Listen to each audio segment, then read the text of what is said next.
একটা কথা বলবো, আপনাদের এই মরিয়মনগর এরিয়ার মধ্যে পাক ভারত উপমহাদেশের একজন শ্রেষ্ঠ মহিলা মুহাদ্দিস ছিল। সুবহানাল্লাহ।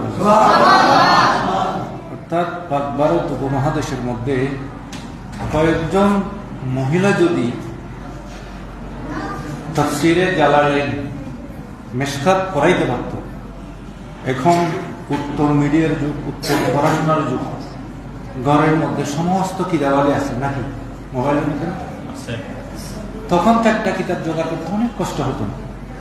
সেই কঠিন যুগে মরিয়মনগর ইউনিয়নের মধ্যে এমন একজন মহিয়সী মহিলা,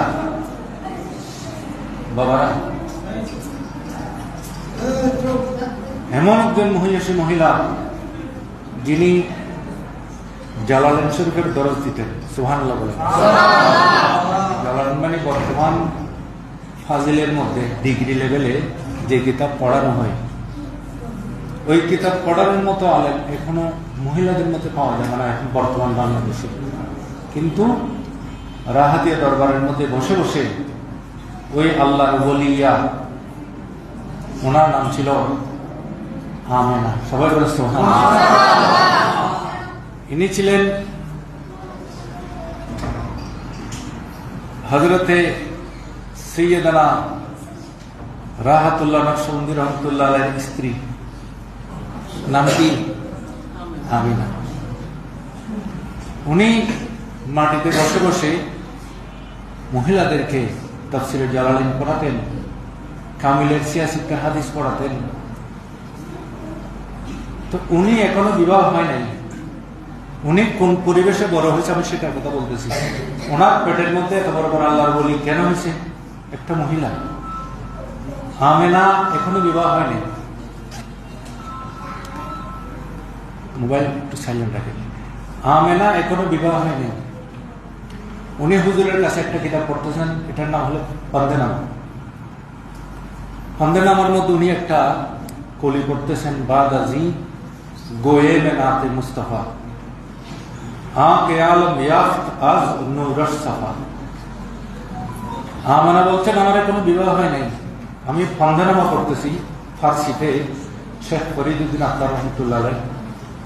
এই কলিটা আমার মাথায় দাগ কাটলো, আমার হৃদয়ে দাগ কাটলো।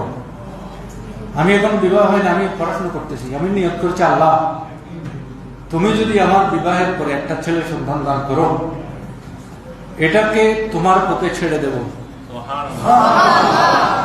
ওইটাকে তোমার মাহবুব বান্দা বানাই, এবং আমি ওটার নাম নুরুসসামা রাখবো।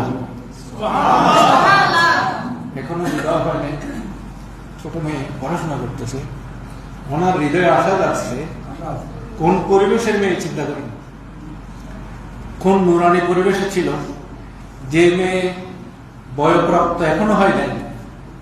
ওনার নিয়ত হচ্ছে আমার বিবাহ বলে একটা আল্লাহ ছেলে দান করিও, ওই ছেলেকে তোমার পথে ছেড়ে দেবে, তোমার মাহবুব বান্দা বানাইও।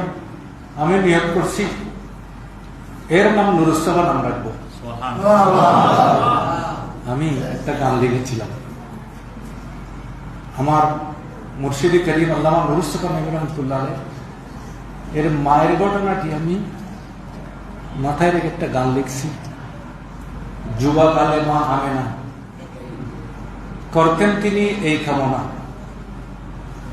নুরুসসামা নাম রাখলো হলে ওর ছেলে সন্তান, কি বলিব রাহাতুল্লাহ শান।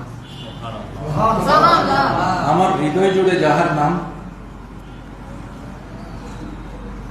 আমার হৃদয় জুড়ে যাহার নাম, কি বলিব রাহাতুল্লাহ শান।